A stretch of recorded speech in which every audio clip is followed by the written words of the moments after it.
Comencem el tema 4 i aquest tema parlava sobre el sector terciari. En aquest tema vàrem donar diferents tipus que hi ha en el sector terciari.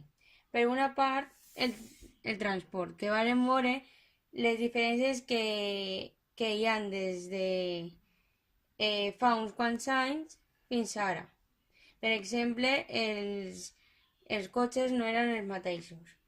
Després, la comunicació, que avui en dia podem conèixer millor amb les xarxes socials i abans no hi havia.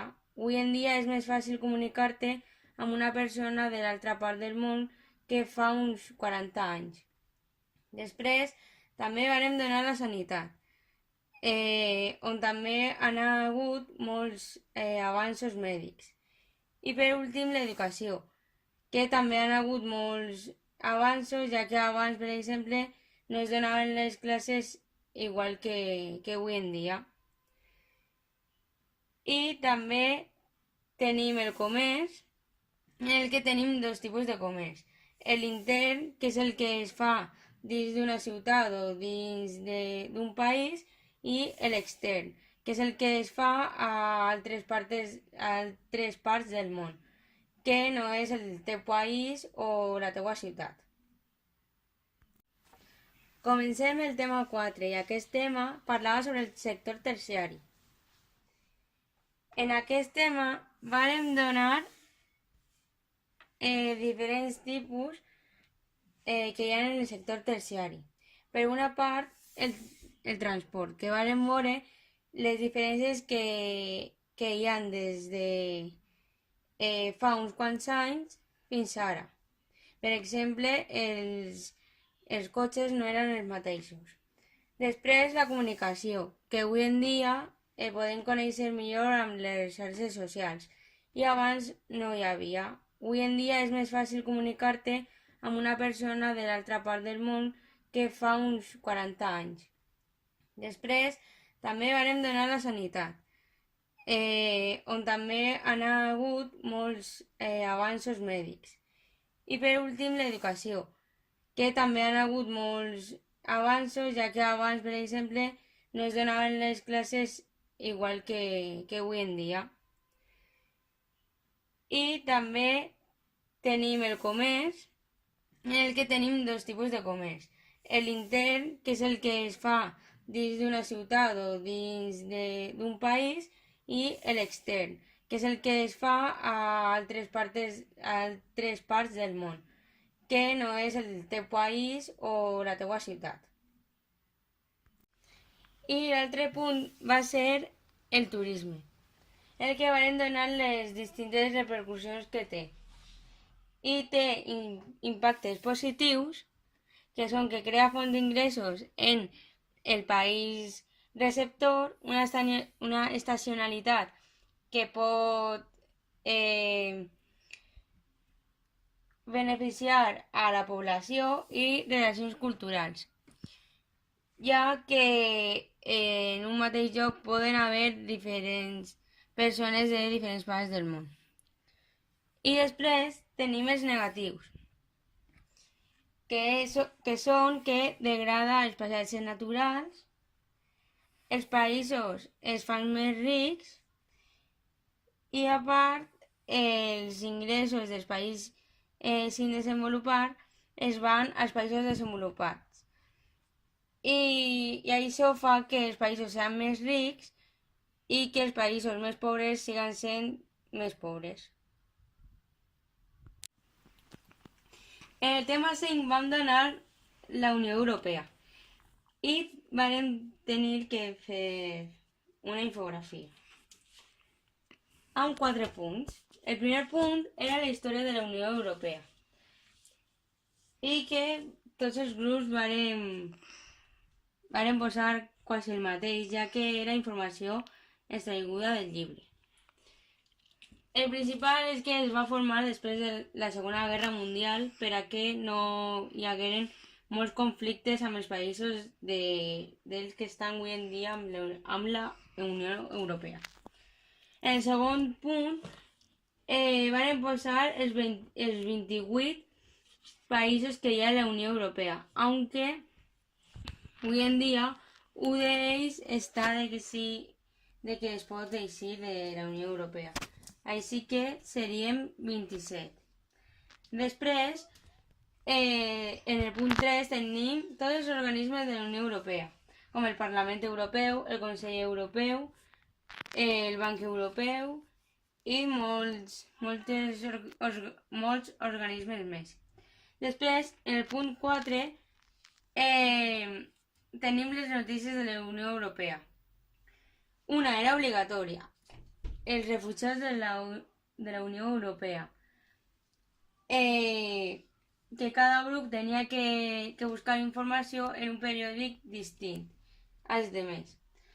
I després teníem que agafar dos voluntàries, la que nosaltres volguérem. El meu grup va escollir els estudiants de la Unió Europea, que són com les normes que tens que complir si et vas a estudiar fora del teu país, però dins de la Unió Europea. I després Apple en la Unió Europea, que tenia, com no se porten molt bé, té com moltes multes Apple que le deu a la Unió Europea. Continuem el curs, ja que esta vegada amb el tema 6, anomenat el medi ambient i el desenvolupament sostenible. I ja, com el seu nom indicava, la paraula més important d'aquest tema anava a ser el desenvolupament sostenible, que és la defensa que cal impulsar un creixement econòmic per a garantir el benestar de la humanitat, però salvaguardant els recursos naturals del planeta per a les futures generacions. Després vàrem donar els impactes que tenim en el nostre planeta i tenim de tres tipus: el sector primari, el sector secundari en el que entrem en el Franklin, que és una tècnica per extreure el petroli, i el sector terciari. El que tenen en comú aquests tres impactes, els impactes d'aquests tres sectors, és que contaminen tots. I després varen donar els espais naturals protegits, que són aquells espais on no es pot entrar perquè són àrees molt importants en una ciutat, en un país, i la volem guardar tal com està. I per acabar aquest tema, vàrem veure un documental que tractava sobre l'obsolescència programada, que és un programa que posen a tots els aparells per a que dins d'un temps no vagin i així tens que comprar un altre i ells guanyen més diners que si, per exemple, una bombilla dura més de 100 anys. Com hi ha una en els Estats Units, però solament està eixa i no hi ha ninguna més, perquè si no, no guanyen diners els fabricants. Comencem el tema 7, anomenat la població mundial. En aquest tema vam donar dos tipus de tasses. La primera era la tassa de natalitat, que és el càlcul que diu quantes persones han nascut en un lloc determinat. Després també tenim la tassa de mortalitat, que és un càlcul que diu quantes persones han mort en un lloc determinat. Aquestes dues s'anomena tassa perquè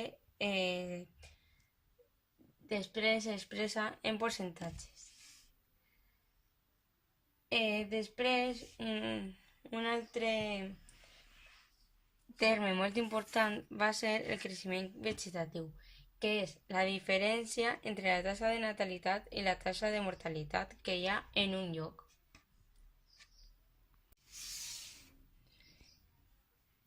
Per una altra part, vàrem donar què era la emigració, que és un moviment quan una persona es desplaça del seu lloc d'origen cap a un altre que no és el seu.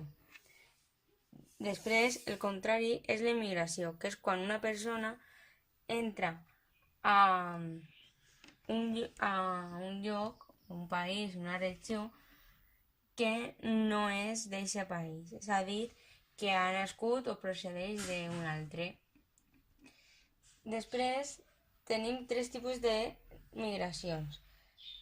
Tenim la estacional, que és aquella migració on la persona no torna al seu lloc d'origen, és a dir, que es queda on està vivint en aquest moment.